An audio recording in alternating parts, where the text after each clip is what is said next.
I know you heard me talk about it. You've probably seen some videos on the internet. It's starting to come out where, there's a lot of conversation around the fact that subscribers don't really matter anymore. Matter of fact, I recently made a video about it. But I guess if that's the case, a lot of people are wondering what does matter. And I think it's something we should talk about real quick. We're approaching the last quarter of the year. So now it's time to assess what you've done so far. And then, what are you going to do for this last quarter in order to make this year, successful? But I think when people hear and compare their success to, say, other people's success, a lot can get lost in the plot. The first thing you need to do is absolutely make sure that you are clear on what success looks like for you. And again, something you hear a lot, maybe you don't hear people talk about how. I think a good place to start is to ask yourself, what does a minimum viable audience look like for you? So let's break that down. Let's say you are creating 2 videos a week and you want to, every once in a while when the videos don't go the way you want, the thought comes in your head, is this still worth it? And so this is why I'm always preaching, you kind of need to know your purpose. Everybody likes to use the word passion. I think passion is too generic, number one.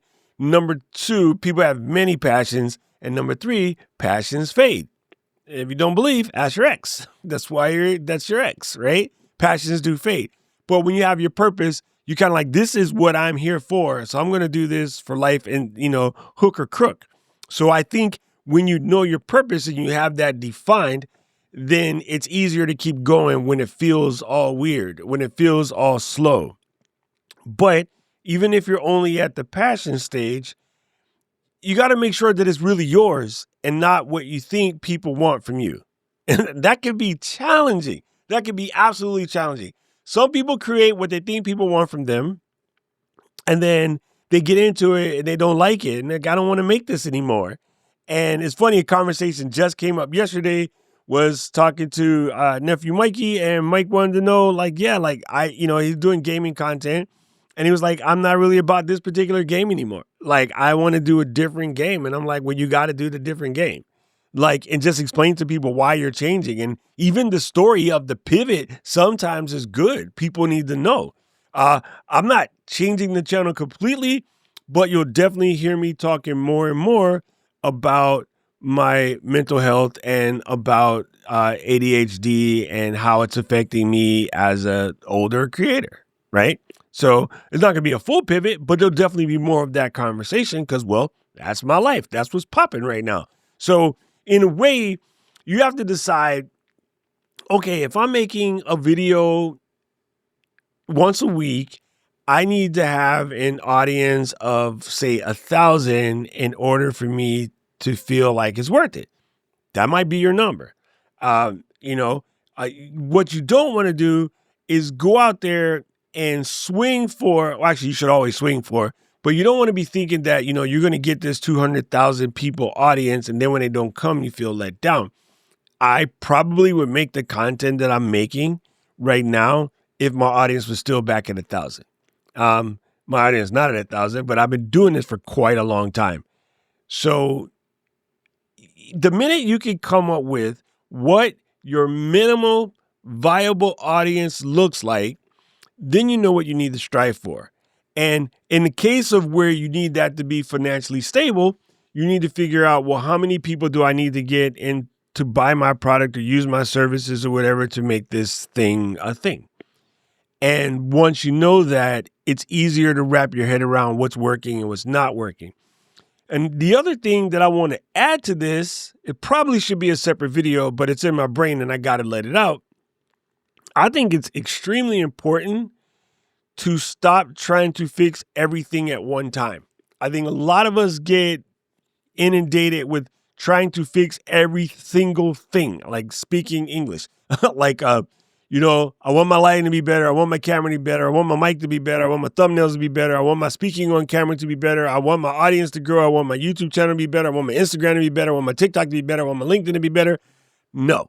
I think it's important that you work on them one at a time, even if you have to break it up into sections. So let's say you're going to spend the next 30 days focused on YouTube and YouTube only. That doesn't mean you're going to drop your other channels. You're just going to focus more on this one. And then the next month, you might go to booking and calendaring and scheduling and organizing that stuff. And then the next month, and even if you did it weekly, like even if you went 1 week YouTube, 1 week Instagram, 1 week TikTok, it's still better if you're paying attention to try to fix one thing at a time instead of trying to fix it all at once, because you probably can't do all at once. It'll be very hard. So, and this is where things start to fall apart. You're juggling too much, and then it starts to crumble, and it feels like a lot of pressure, and the pressure is coming from every direction. At least this way, if you're focusing on one and you're starting to gain a little pressure, the pressure is coming from one spot. I'm really curious, what do you think about this? Like, please drop some comments in the comment section below. Let me know if you figured out what your minimum viable audience is. Also, let me know what does success look like for you? Like, what is your ultimate goal? And then what are you focusing on now?